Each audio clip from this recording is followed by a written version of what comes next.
Hello everyone, before we get into this first video about drama at Worlds, I'd like to give a big shout out to Alex Mouse.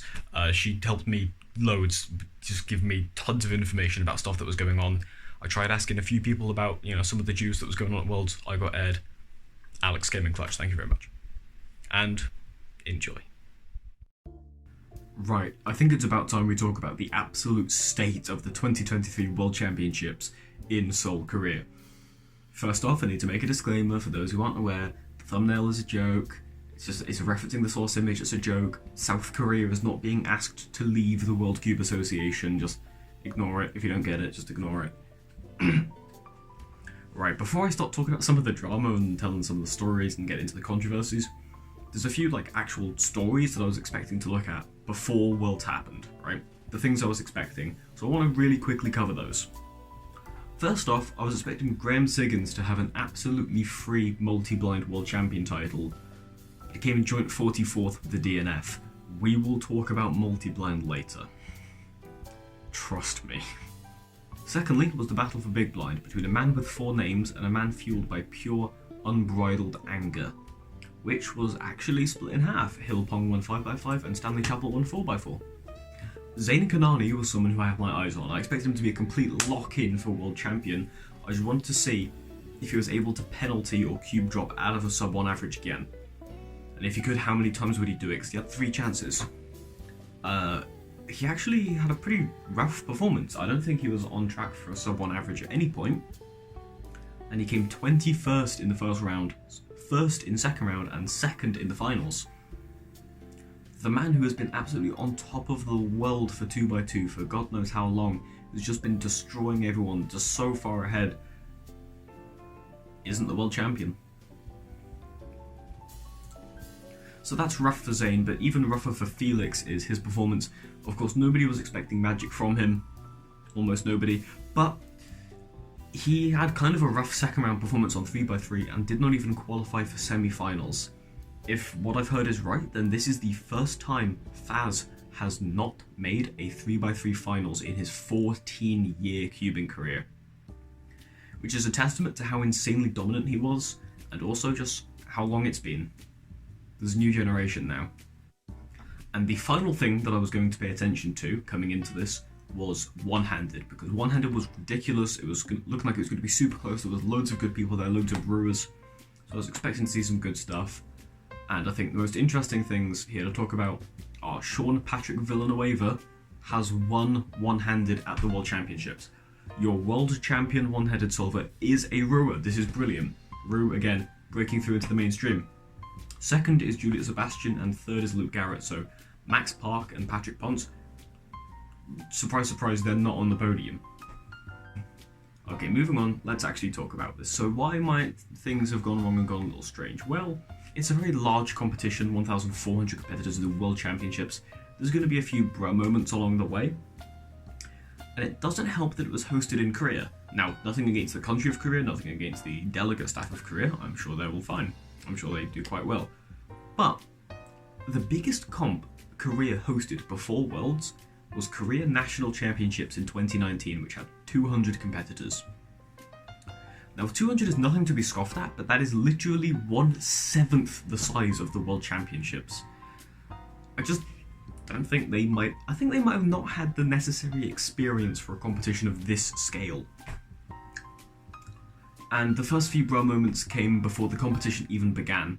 There was seemingly a booklet or something, and it had a challenge for FMC where they gave you Max Park's 3-1-3 3x3 single. That gave you the scramble, gave you Max Park's solution, told you how many moves it was, and asked you to find the most efficient solution you could on that scramble. But it didn't use the official scramble, it used the SpeedCube DB scramble, which if you've been up to date with recent drama, you might notice, and you might find that a bit funny.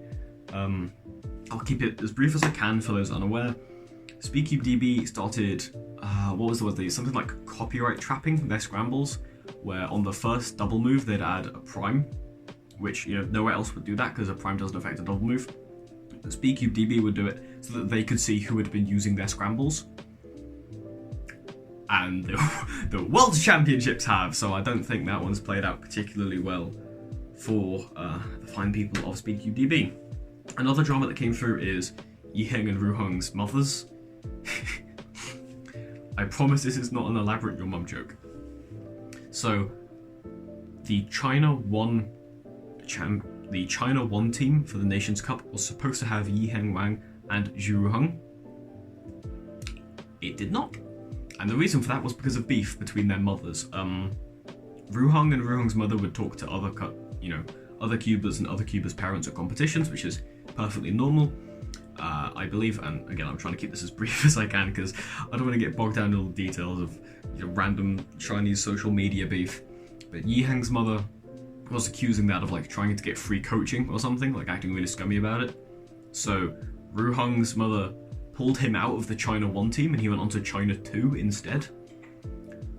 And then China 1 won the Nations Cup. So that's unfortunate for Ruheng, but yeah, so the two prodigies of the China region for 3x3 have beef now. Well, they don't, but their parents do.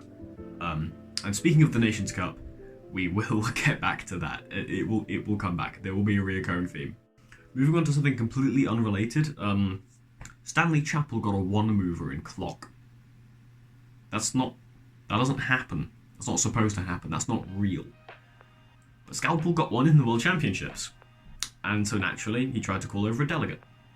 For multiple minutes. It took quite a while to get the delegate over. When the delegate did get over there, he tried to let it stand. A 1-move solve on any puzzle should not stand. Ever. And the delegate fought with Scalpel about this. I don't think it stood in the end, but it's kind of ludicrous that this was going to happen at one point. A little organisation being a bit rough around the edges and things like using the Speaking DB scramble, that's completely fair, that's whatever. I think we finally let a 1-move clock scramble stand is just a permanent bro moment in the history of cubing. That's one of the moments of all time. So clock had an event that probably shouldn't have occurred. Another thing that should not have occurred is announcements during 3-blind.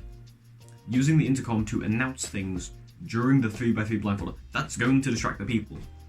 So when the staff heard other staff making announcements over the sound system during 3x3 blindfolded, instead of telling the staff face to face, don't do that, they hopped on the announcements and made another announcement telling the staff not to make announcements during 3-blind, but that announcement was also during 3-blind.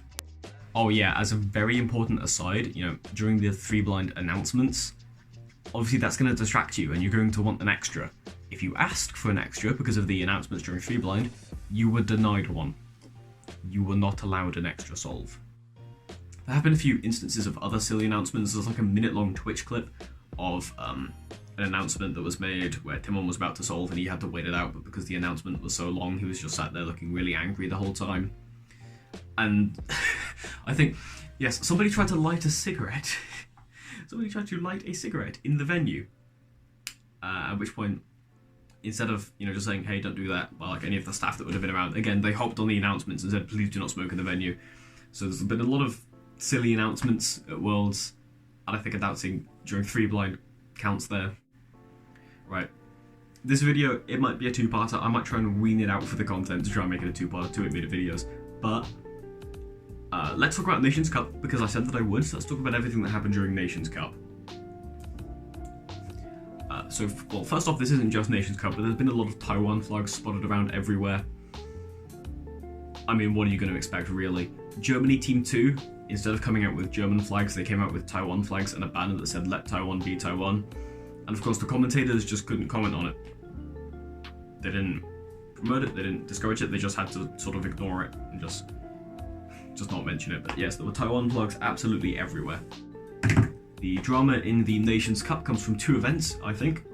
The first off is Timon disqualifying his team by getting a false start. So if you don't know how the Nations Cup works, there's 3 solvers, they all start inspection at the same time, they have to do the full 15 seconds. They put their hands on the timer and they solve one after the other. So when solver 1 starts, solver 1 ends the solve, solver 2 starts, in an order. Timon was position 3 for the Poland team, he was the last one to solve.